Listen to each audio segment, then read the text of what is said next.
Ó o Serrão chegando por aqui, camisa 13 da Seleção Brasileira do Rádio. Saudações, Serrão! Saudações, Alexandre Pitoli. Algoritmo censor, eu já pedi para você parar em nome da Constituição. Saudações, meus amigos, meus amados haters, todos ligados na Auriverde Brasil. Os mudos também falam pela liberdade? Parece um título de novela mexicana. Não, não. Esse aqui é quase que um retrato irônico da mais grave crise institucional da nossa história no país. Algo nunca antes visto na guerra de todos os poderes contra todos. Uma guerra de tolos contra todos ou de todos contra todos. Você que define melhor qual é o conceito. O velho imortal, o grande gênio Machado de Assis recomendava que há coisas que melhor se dizem calando, mas às vezes calar demais em determinadas situações pode parecer que você está conivente com a coisa errada. Então é preciso falar. E tem um princípio agora que foi pronunciado muito importante na segunda-feira e que tem que ser repetido a todo momento.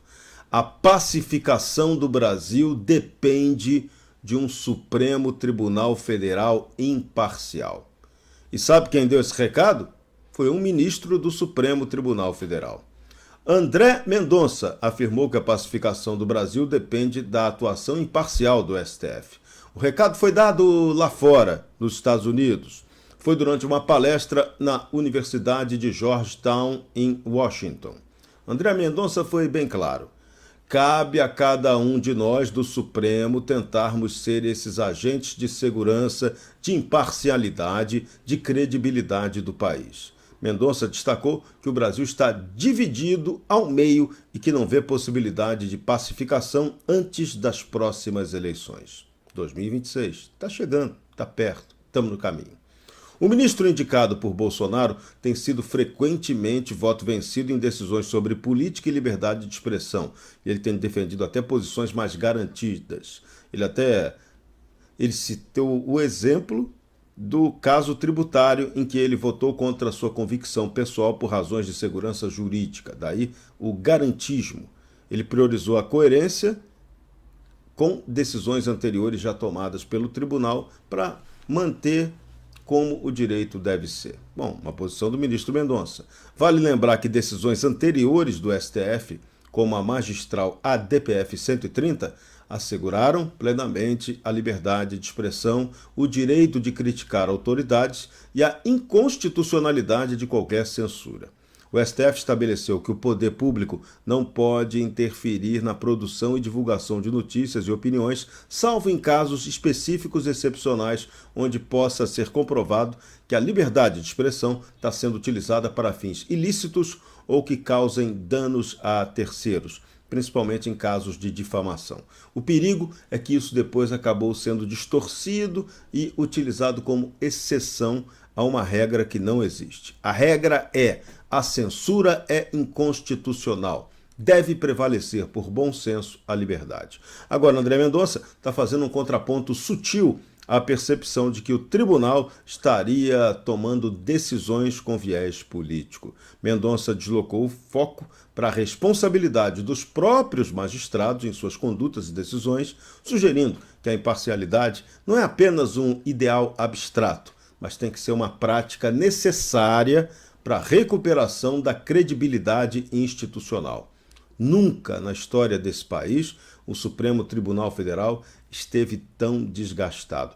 O brasileiro não sabe escalar a seleção brasileira de futebol, mas ele sabe a escalação do STF. E pior, faz críticas sem parar a esse time.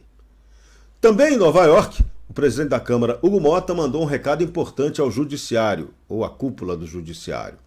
Disse Mota: cada poder tem que fazer sua autocrítica para colaborar com a harmonia. Não é só um poder que vai conseguir harmonizar o país. O recado foi para o Supremo. Hugo Mota sinalizou que considera que o judiciário ultrapassou limites ao interpretar restritivamente a imunidade parlamentar garantida pelo artigo 53 da Constituição, principalmente nos parágrafos 3º e 4º. Hugo Mota também gostou do que viu depois, porque nesse mesmo evento em que ele fez essa análise crítica, estava o ministro Luiz Roberto Barroso, presidente do Supremo Tribunal Federal, que, lógico, reagiu ao recado de Mota e arrumou uma culpada para judicialização excessiva no Brasil. Adivinha quem é a culpada? Barroso opinou que o excesso de judicialização decorre da amplitude da Constituição de 1988. Esse ponto até não está errado, não. Nossa Constituição tenta resolver tudo, sendo exagerada em suas aplicações, em seus regramentos. Podia ser algo mais enxuto e definidor de princípios fundamentais, mas não. Ela exagera e aí dá margem às interpretações, que precisam ser supremas. Barroso reclamou: a Constituição brasileira